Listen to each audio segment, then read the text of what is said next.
ఏమనంటే అమ్మయ్యలు ఇంత చక్కగా ఏం చేస్తున్నారు కాపురం చేసుకున్నారు, కలిసి ఉంటున్నారు. ముసలాం కనిపించినారు, కుళ్ళు పుట్టినారు. ఏం పుట్టింది? కుళ్ళు. పొలంలో కలుపు మొక్కల్లాగా మన సంసార జీవితాన్ని చూసి, మన కుటుంబ జీవితాన్ని చూసి అసూయ పడేవాళ్ళు చాలా మంది బయట ఉంటారు. విన్నావా? యశోద విన్నావా? నేను మార్చేస్తాను, పేపర్ ఇచ్చిన. యశోద కుళ్ళు మాటలు చెప్పేవాళ్ళు అంటారు, కలుపు మొక్కలు అంటారు. ముసలాం అన్నదంట ఛాలెంజ్ చేసిందంట, ఏ పలానోడు చూసే ఊర్లో ఎంత బాగా బతుకుతున్నారో చక్రవర్తి యశోద, ఎలాగైనా విడగొట్టేస్తారు అన్నదంట. ఈ మధ్యలో దేవుడు ప్రార్థన, దేవుని యొక్క వాక్యం తప్ప ఏ మనుషులు రాకూడదు. ఏంటంట? దేవుని యొక్క వాక్యం ప్రార్థన తప్ప ఏ మనుషులు రాకూడదు అంట. భర్త దగ్గరికి వెళ్ళి చెప్పుదాన్ని ఏమంటే, పూర్వకాలంలో మీ ఆవిడ కుక్క అని చెప్పింది. పూర్వకాలంలో మీ ఆవిడ ఏమని చెప్పింది? కుక్క అని చెప్పింది. ఆయన చెప్పిందంటే పూర్వకాలంలో మీ ఆయన ఆఫీసర్ కాదు, ఉప్పు బస్తాలు మోసుకునేవాడు అని చెప్పింది. ఏం చెప్పింది? చెప్పాలి, ఎవరు మాట్లాడతారు, బాగానే ఉన్నారు, అలాగే చూస్తున్నారు కానీ ఏం చెప్పడం లేదు. ఏం చెప్పింది? బస్తాలు మోసుకునేవాడు అని చెప్పింది అంట. వారికి ఆరాటం ఆగడం లేదు. ఆడవాళ్ళకి ఏదో నిన్నారంటే వాళ్ళ ఆరాటం పోరాటం ఆగనే ఆగదు. అది టెస్ట్ చేయాలి, టేస్ట్ చేయాలి, చూడాలి. వాళ్ళ ఆనందం అంత గొప్పగా ఉంటది. అయితే ఈమెం చేసిందంటే, ఇలా చెప్పగానే రాత్రి అవకాశం కోసం చూస్తున్నాడు. ఏంటంటే ఈయన ఒప్పుకుంటాడో లేదో నాకు చూడాలనుకుందా. ఏం చూసి చూడాలనుకుంది? నాకు చూడాలని. ఎవరి శరీరమైనా ఎలా ఉంటది? ఉప్పుగానే ఉంటది. పడుకున్నాడు పాపం. ఒకసారి ట్రై టు లీకింగ్ అంటే నాలుగు బయట తీసి నాకు వచ్చి కుక్క అన్నాడు. ఏం చెప్పింది? కుక్క. ఈ ముసలి అదే చెప్పింది కదా, భర్తకు ఒకలాగా భార్యకు ఒకలా చెప్పింది. ఈ ఉప్పు బస్తాలో అంతా ఆమె కుక్క అంతే. నిజంగా కుక్క అన్నాడంటే అదో నాకు కుక్క అంటావా, నన్ను కుక్క పోలుస్తావా? భార్య కదా.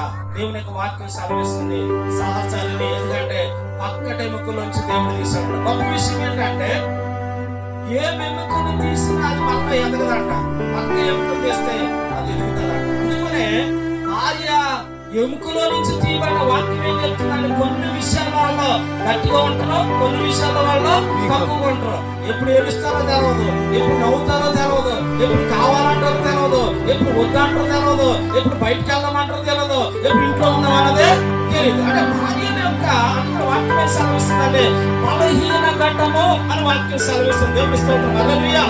కాబట్టి చెప్పుడు మాటలు మనం విననే వినొద్దు. అయితే ప్రధానము కొరకు మనం చూసినప్పుడు అబ్రహాము అనే ఆయన తన యొక్క కుమారుని కొరకు ఇక్కడున్న స్త్రీని ఎవరు వివాహం చేసుకోకూడదని పంపించాడు. పంపించినప్పుడు ఒంటెలను పంపించినటువంటి ఎలియాజరును మోకరించి ప్రార్థన చేస్తారంటే ఏమనంటే, యెహోవా తాను నా యజమానుడు పంపించిన కార్యం విషయంలో సఫలము చేస్తున్నో లేదో, అనుగ్రహం అందిందో లేదో ఆయన చూస్తున్నప్పుడు ఆయన ఏమని ప్రార్థన చేస్తారంటే, ఈ ఊరి పిల్లల్లో నీళ్లు చేదుకోవడానికి వచ్చిన వారిలో నేను తాగుమని, నా ఒంటెలు తాగుమని ఏ చిన్నది చెప్పినో ఆమెయే నీ సేవకుడని ఇస్సాకు కొరకు నీవు నియమించినదై ఉండును గాక, అందువల్ల నీ యజమాని మీద అనుగ్రహం చూపుదు అని తెలుసుకుందును.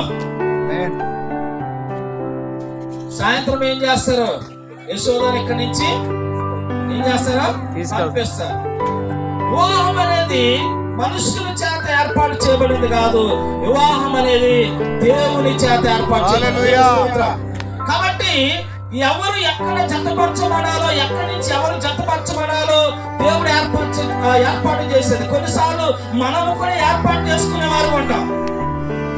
అయితే ఇస్సాకు విషయంలో ఎలియాజరు ప్రార్థన చేయగానే ఓ చక్కటి చిన్నది పురుషుని ఎరగనది.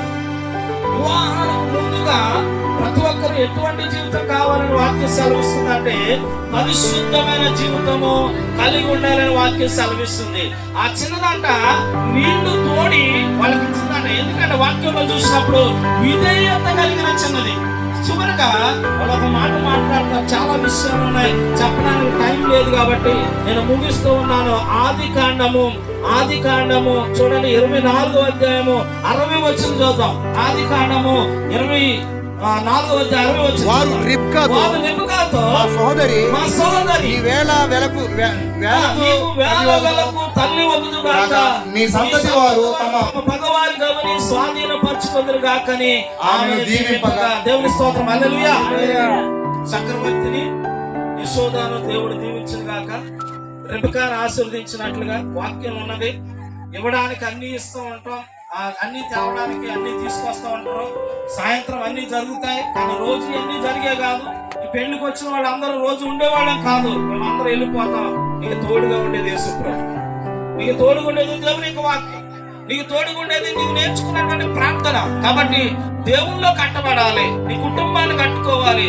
మనుషులు మాటలేనొద్దు, చెప్పుడు మాటలేనొద్దు. భర్తను ప్రేమించు.